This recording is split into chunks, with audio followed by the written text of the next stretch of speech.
පොඩි difference experience එකක්. ඔව් ඔන්න ඔයාලට සද්දෙත් ඇහෙනවා ඉතින්. ඒ කියන්නේ අයියා යන්නේ සලකුණු තියලා.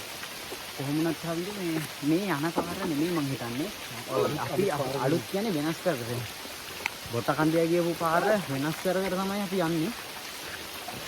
ඈ මේ කියන්නේ ගස් පැලවල ඔන්න හනියෙන් එහෙම ඔයාලට බලා ගන්න පුළුවන් මේ දැන් අලුතින් මේ බොට කන්දියාගේ ඔන්න අල්ලි මලපහ තියෙන්නේ ළඟින් එන්න කට්ටිය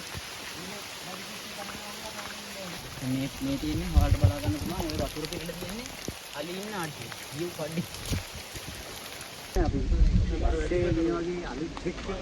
මේ ඇත්තරම් බයෙන් යන්නේ මේ වීර වගේ කියුවට ඇත්තරම් බයෙන් යන්නේ ගල් ගුහාවක් ගාවට ආවොන්න ඔයාලා දැක්කනේ අඳුරන්නේ නැති කට්ටිය දැක්කොත් අවුල්ද නෑ අපි මොනවා සද්ද දානවනේ. ඒ සද්දට ගොඩක් බයයි. මතුරල සද්දට දාන්නේ. ඒ අයියලා එතකොට කියන්නේ රාජු කියලාද? ඔව් රාජු කියලා තමයි කියන්නේ. ඒ අලියගේ නම දන්නවද?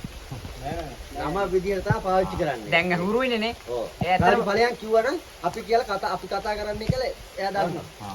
ඒ හින්දා දැක්කනේ බෙඩ් දාලා තියෙන විදිය. ඔව් එක්කෙනායිද හිටියේ? ඒ ඌම නෙවෙයිනේ. රන්චුවක් මාත්‍යෝ. ඊට පස්සේ හිටියේ වෙනසෙත් 10ක් විතර හිටියේ එතන. අර ඔව් ඔව්.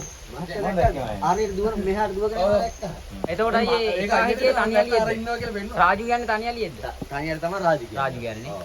එයා තමයි පොඩ්ඩක් බයන්නේ. අර දැන් දුවල පාරවල් තියෙන්නේ නේ. ඔව් දැක්කනේ. ඔව් ඔව්. අර උද්ද කළ තිබුණේ දැක්කේ. ඔව් ඔව්. කරලා අඩි ඉදිස්සලා ගිහිල්ලා දුවලා. ඔව්.